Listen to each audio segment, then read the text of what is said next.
What's going on, Chiefs? This is Jalen here from Blue Angels Gaming, and I'm very excited for what I'm going to be bringing you guys today. So far on the channel, what I have mainly showed you guys is straight up attack strategies, Town Hall versus that same Town Hall, Town Hall 10 versus Town Hall 10, etc.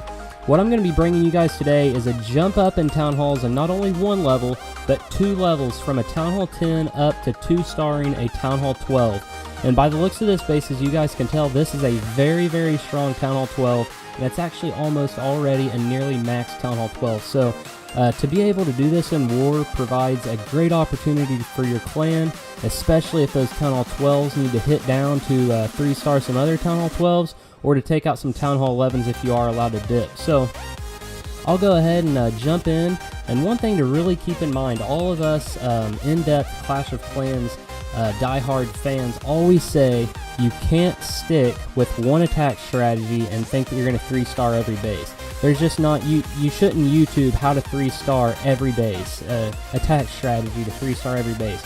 You have to analyze the base, and you have to look at it and manipulate how you should go about attacking that base based on what you need. In this case, he analyzed this base, looked around, and saw what he needed to do to get 2 stars. So he didn't go for the 3-star attack, obviously.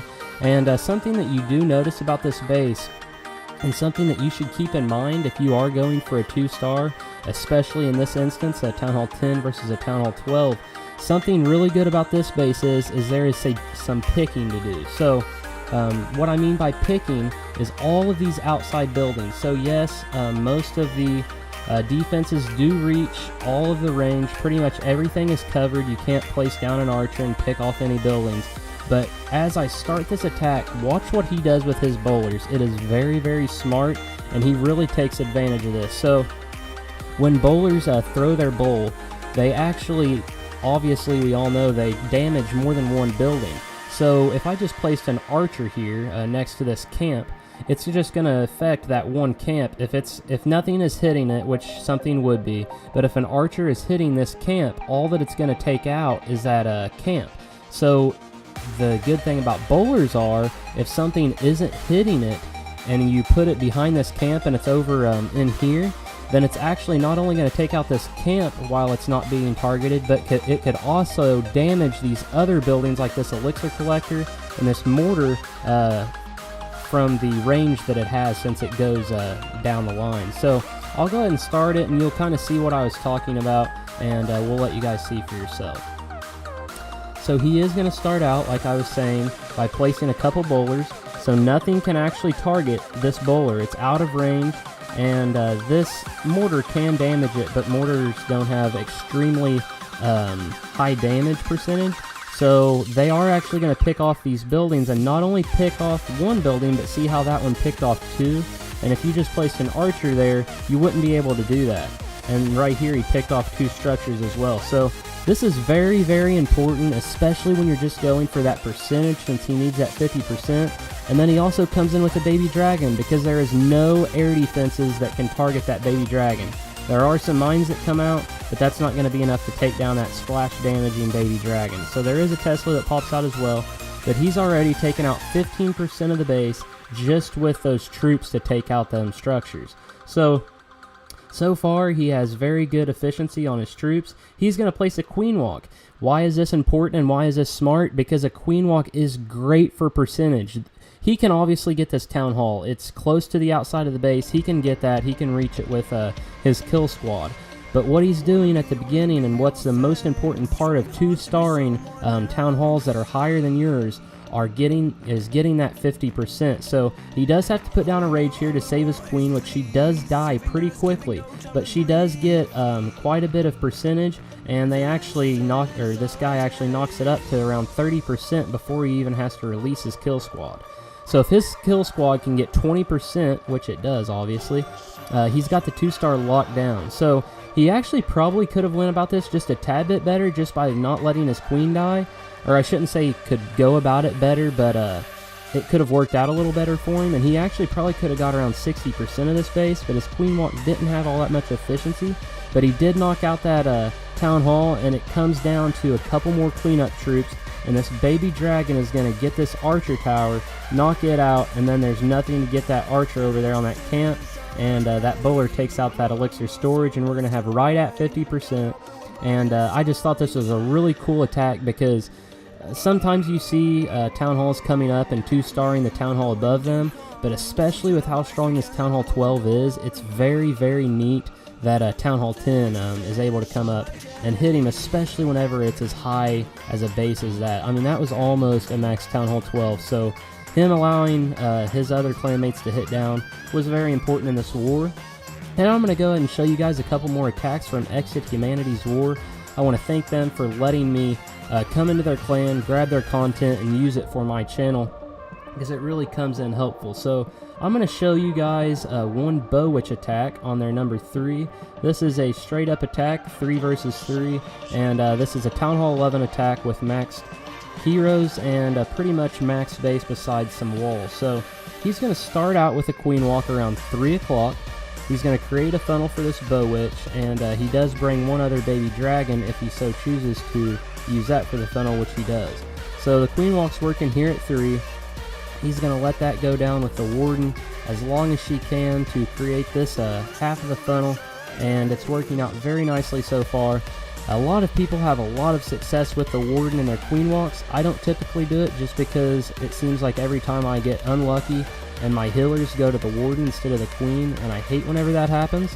But a lot of people have good luck with this, so I'd recommend trying it out, seeing what works best for you, and going from there. So he does create the second half of the funnel over here with some witches and some bowlers, and once those take down some structures, he places the rest of them straight up the middle with that wall wrecker, and it's going straight to the core to get to that single inferno, which he freezes since it was on the wall wrecker, and he's doing some great work. So before the single inferno can take down the wall wrecker that second time, the Queen takes it out. He uses the Warden ability on this Eagle Strike, or this Eagle Artillery hit, and the wall wrecker is still alive, gets through every one of those walls up to that wall, and really opens up the pathing for these troops to get in. So I was actually watching this war live, and somebody attacked this base very similarly, but they did not freeze that single inferno, and by him doing that, that really let that wall wrecker go to use, and where it would have died right in here, it actually got through this wall,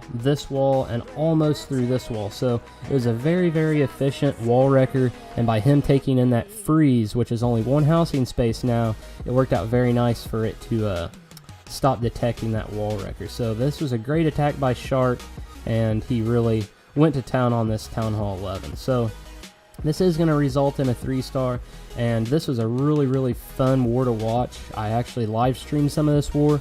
It was a really fun war to watch just because they were going for a perfect war. They didn't quite pull it out, but they definitely overcame the opponent. So we'll go ahead and speed this up just since it's going to basically be an overkill, and you get the point of it being a 3-star. And really, the thing that I like the most about those one housing space freezes is you can take them just for that single inferno. So we saw it twice on this base, and it really comes in handy when you need to take off the target of the single inferno and freeze it for a couple seconds. So I've seen a lot of them being used lately, especially for those single infernos. So I've thought about taking them in and trying them out myself, and I suggest you to as well. So this was another 3-star. I'm going to show you guys a couple more attacks in this war.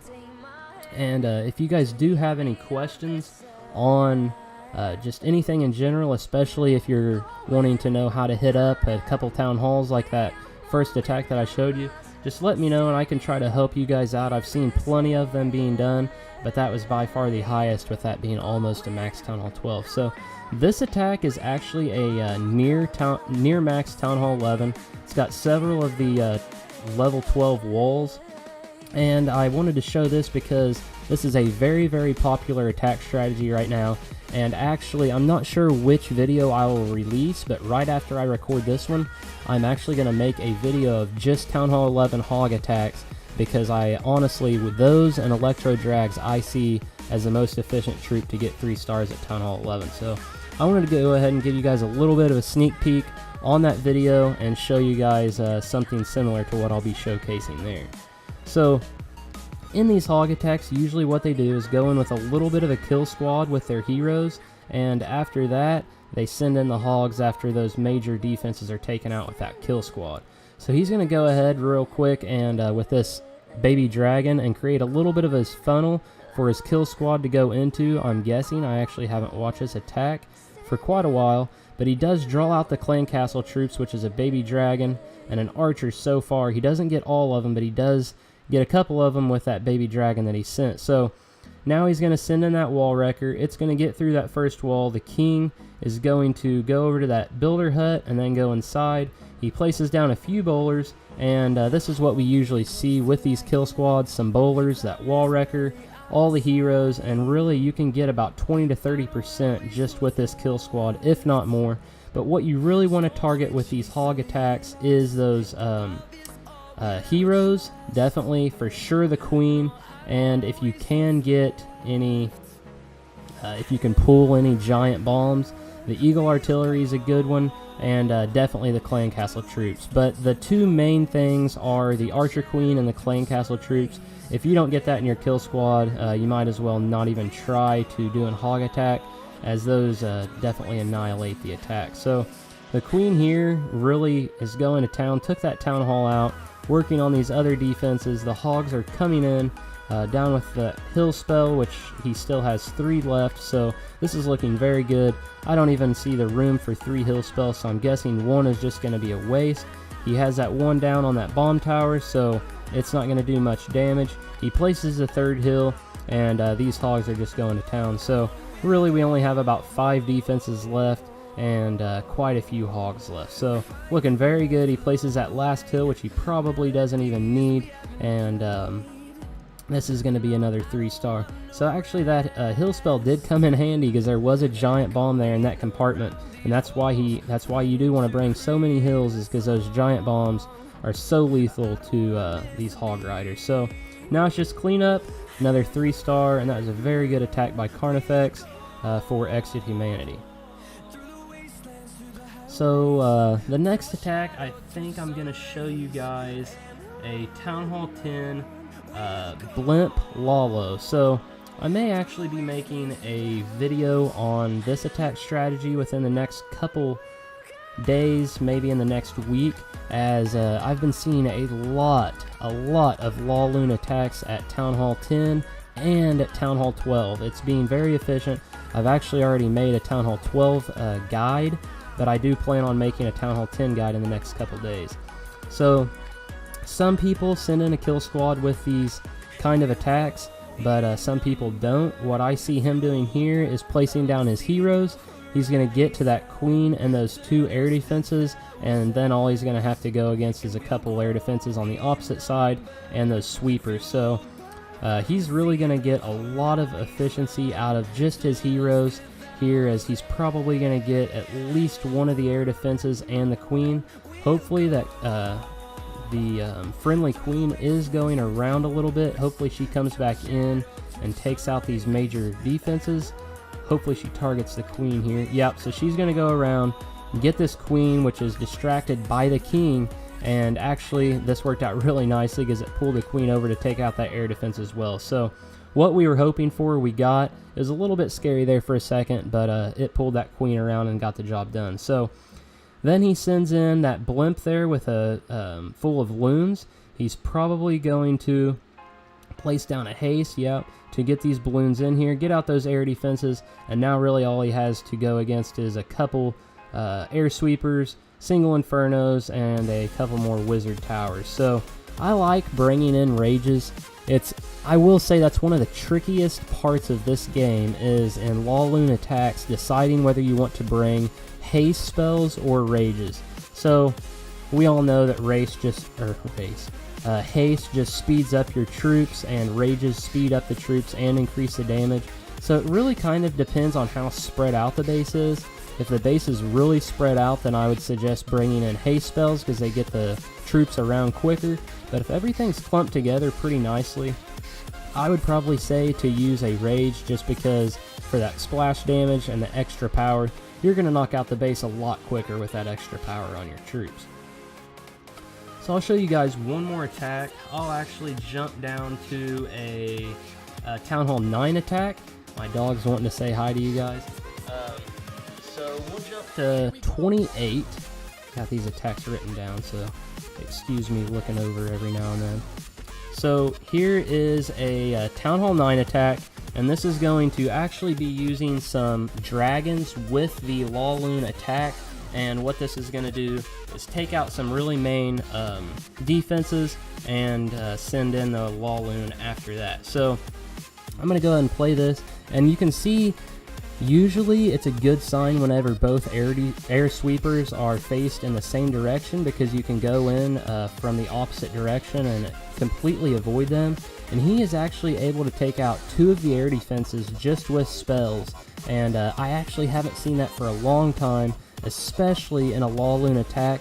But with those dragons, that was a very smart thing, since air defenses definitely really go to town on dragon attacks. So he's going to go ahead, he's going to go from around the 9 to 12 o'clock side. He does have an E-Drag in there, which is really neat, new troop in the game, and I've had all kinds of success with that E-Drag, and implementing that into a normal dragon attack I actually haven't seen very much, so it is pretty fun to be able to see that. So he is going to go ahead and send in the rest of his troops besides a few balloons, and now he places the loons to get in there to those air defenses, and he's going to haste those, get those balloons in there to those air defenses as quickly as possible, and now we just are pretty much at cleanup at this point once this last air defense goes down, which it just does. And the good thing about dragons implemented into this attack is you never really have to worry about time, because you have plenty of cleanup troops, especially with those pups coming out of those lava hounds. So